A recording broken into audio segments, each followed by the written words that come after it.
நாம் தியானிப்பதற்காக தெரிந்து கொண்ட வேத பகுதி 1 பேதுரு 5ஆம் அதிகாரம் அதில் 7ஆம் வசனத்தை நாம் வாசிக்க கேட்போம்.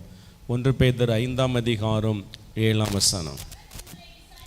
அவர் உங்களை விசாரிக்கிறவரானபடியால் உங்கள் கவலைகளை எல்லாம் நீங்கள் அவர் மேல் வைத்து விடுங்கள். போதும். என் அன்பான தேவனுடைய பிள்ளைகளே, இந்த ஆண்டவர் எவ்வளவு நல்ல தேவன், எவ்வளவு நல்ல தகப்பன் என்று சொல்லி அவருடைய ஊழியத்தின் பாதையில் நின்ற அந்த தேவனுடைய மனிதர், ஆண்டவரால் தெரிந்து கொள்ளப்பட்ட அந்த சீமோன் பேதுரு இந்த இயேசுவை குறித்து அவர் வெளிப்படுத்துகிறார். ஆண்டவரோடு ஊழியத்திற்காக தெரிந்து கொள்ளப்பட்ட ஒரு தேவ மனிதர் தான் அந்த சீமோன். ஆண்டவருடைய பாதையில் ஆண்டவருக்காக தெரிந்து கொள்ளப்பட்டு 3.5 வருடங்கள் இயேசுவோடு இணைந்து ஊழிய செய்த ஒரு தேவ மனிதர். இயேசு செல்லுகிற இடத்திலெல்லாம் அந்த சீமோனை ஆண்டவர் அழைத்து சென்றார். பேதுருவாக பெயரை மாற்றி எல்லா இடங்களிலும் ஆண்டவர் தமது ஊழிய பாதையில் அந்த பேதுருவை ஆண்டவர் பயன்படுத்தினார்.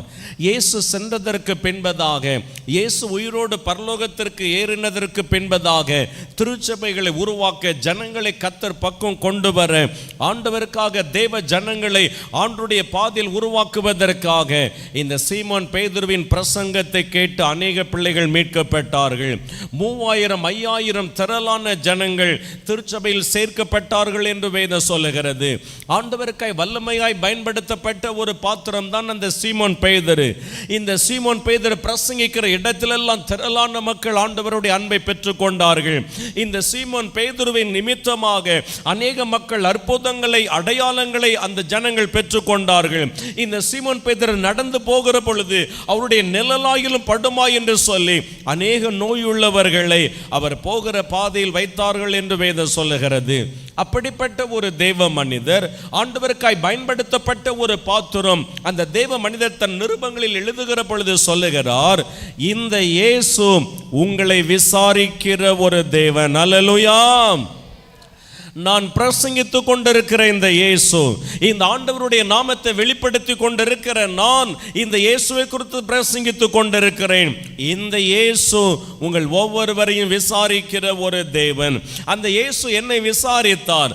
அந்த இயேசு என்னை தேடி வந்தார். அந்த இயேசு என்னை விசாரித்து மீன் பிடித்துக் கொண்டிருந்த என்னை இன்றைக்கு தேவ ஜனங்களை நடத்துவதற்காக அந்த ஆண்டவர் தெரிந்து கொண்டாரே. அந்த இயேசு உங்களையும் விசாரிக்கிற தேவன் என்று அந்த சீமோன் பேதுரு தன் நிருபங்களில் அவர் எழுதி வைக்கிறார். என் அன்பான தேவனுடைய பிள்ளைகளே, இன்றைக்கு ஏதோ ஒரு பாரத்தில், வேதனையில், கலக்கத்தில் இருக்கலாம். இந்த அருமையான பண்டிகை நாள் முதல் நாளில் நீங்கள் ஆண்டவருடைய பாதத்தில் வந்திருக்கிறீர்கள்.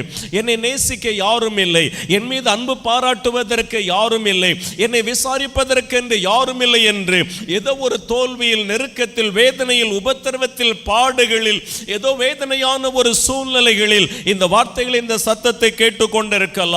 இதோ நான் முதிர்ந்த வயதுள்ள ஒரு தாய், முதிர்ந்த வயதுள்ள ஒரு தகப்பன், என் மீது யாரும் அன்பு பாராட்டுகிறதில்லை.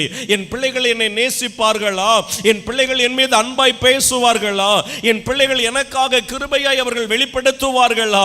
ஏனம்மா ஏனம்மா ஏனப்பா உங்களுக்கு உதவியது வேண்டுமா என்று சொல்லி என்னை பட்சமாய் கேட்பார்களா என்று சொல்வதற்காக ஏதோ ஒரு ஏக்கம், ஏதோ ஒரு பாரம், ஏதோ ஒரு கலக்கத்தில், வேதனை நடுவில் நீங்கள் இருக்கலாம். யாரும் என்னை நேசிக்கல, எந்த மகனும் என்னை நேசிக்கல, எந்த மகளும் என்னை நேசிக்கல, நான் விரும்புகிற அந்த காரியத்தை எந்த பிள்ளைகளும் எனக்கு செய்கிறதில்லை என்று ஏதோ வேதனையான நிலையில் இந்த சத்தத்தை கேட்டுக் கொண்டிருக்கலாம். இதை கேட்கிற என் அன்பான சகோதரனே, என் அன்பான சகோதரியே, ஏதோ ஒரு பாரமான நிலையில் இந்த உலகத்தில் எல்லாராலும் நான் கைவிடப்பட்ட ஒரு மகன், எல்லாராலும் ஒதுக்கப்பட்ட ஒரு மகன், இதோ நான் இந்த குடும்பத்தின் நடுவில், பட்டணத்தின் நடுவில் இந்த அவமானத்தை, வேதனைகளை சுமந்து கொண்டிருக்கிற ஒரு பிள்ளை, இதோ யாரும் என்னை நேசிக்கிறதில்லை, யாரும் என் மீது அன்பு பாராட்டுகிறதில்லை. ஐயோ, நான் பாரத்தோடு நிற்கிறேனே. அந்த பாரங்கள், அந்த கஷ்டங்கள், அந்த தோல்விகள், அந்த வேதனை நிமித்தமாய் நான் கலங்கி நிற்கிறேன். என் பிள்ளைகளை குறித்து, குடும்பத்தை குறித்து அந்த பாரம், என் எதிர்காலத்தை குறித்துதான் அந்த சூழ்நிலை. இதோ வேதனையான நிலையில் இருக்கிறேன். யாரும் என்னை பட்சமாய் நேசிக்கிறதில்லை. ஏன், உனக்கு என்ன வேண்டும் என்று சொல்லிக்கூட என்னை விசாரிக்க யாரும் இல்லை என்று நீங்கள் கலங்கி நிற்கலாம். இதை கேட்கிற என் அன்பான சகோதரனே, என் அன்பான சகோதரியே, இதை கேட்கிற என் அன்பு வாலிப மகனே, என் அன்பான வாலிப மகளே, ஏதோ ஒரு காரியத்திற்காக கலங்கி நிற்கலாம். என்னை நேசிக்க யாரும் இல்லை, என்னை விசாரிக்க யாரும் இல்லை, என்னை பட்சமாய் அன்பு கூறுவதற்கு யாரும் இல்லை என்று ஏதோ ஒரு அன்பிற்காக, ஏதோ ஒரு அரவணைப்பிற்காக, ஏதோ ஒரு எதிர்காலத்திற்காக, வாழ்க்கைக்காக, குடும்பத்தின் சூழ்நிலைகளை நீங்கள் தள்ளாடி கொண்டிருக்கலாம். இந்த ஆண்டவர் உங்கள் ஒவ்வொருவரை பார்த்து சொல்லுகிறார், நான் உன்னை விசாரிப்பேன். அல்லேலூயா. இந்த தேவன் உங்களை விசாரிக்கிற ஒரு ஆண்டவர். எப்படிப்பட்ட ஒரு நிலையில் இந்த குடும்பத்தின் நடுவில் நீங்கள் வேதனைப்படலாம், அந்த குடும்பத்தின் நடுவில் தள்ளப்பட்ட ஒரு நிலையில் இருக்கலாம், இந்த பட்டணத்தில் இந்த குடும்பத்தின் நடுவில் ஏதோ ஒரு அவமானத்து வேதனைகளை சுமந்து சொந்த பெற்றோர், சொந்த பிள்ளைகள், சொந்த சகோதர சகோதரிகளால் கைவிடப்பட்ட ஒரு நிலையில் கலங்கி கொண்டிருக்கலாம். அந்த ஆண்டவர் சொல்கிறார், அவர்கள் கைவிடலாம், அவர்கள் உன்னை மறந்து விடலாம், அவர்கள் உன்னை வேண்டாம் என்று ஒதுக்கிவிடலாம். அந்த நல்ல தேவன், அந்த ஆண்டவர் உங்கள் ஒவ்வொருவரை பார்த்து சொல்லுகிறார், நான் உன்னை தேடி விசாரிக்க வருகிறேன். அல்லேலூயா.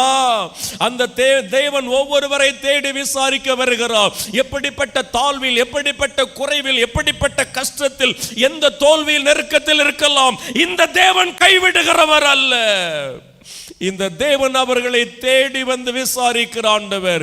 இந்த உலகத்தில் ஐஸ்வர்யம் இருக்கிற பொழுது ஜனங்கள் வருவார்கள்.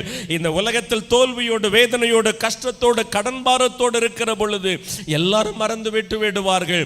ஆனால் உங்களை, என்னை நேசிக்கிற அந்த ஆண்டவர் சொல்லுகிறார், நான் உன்னை விசாரிப்பேன். அல்லேலூயா.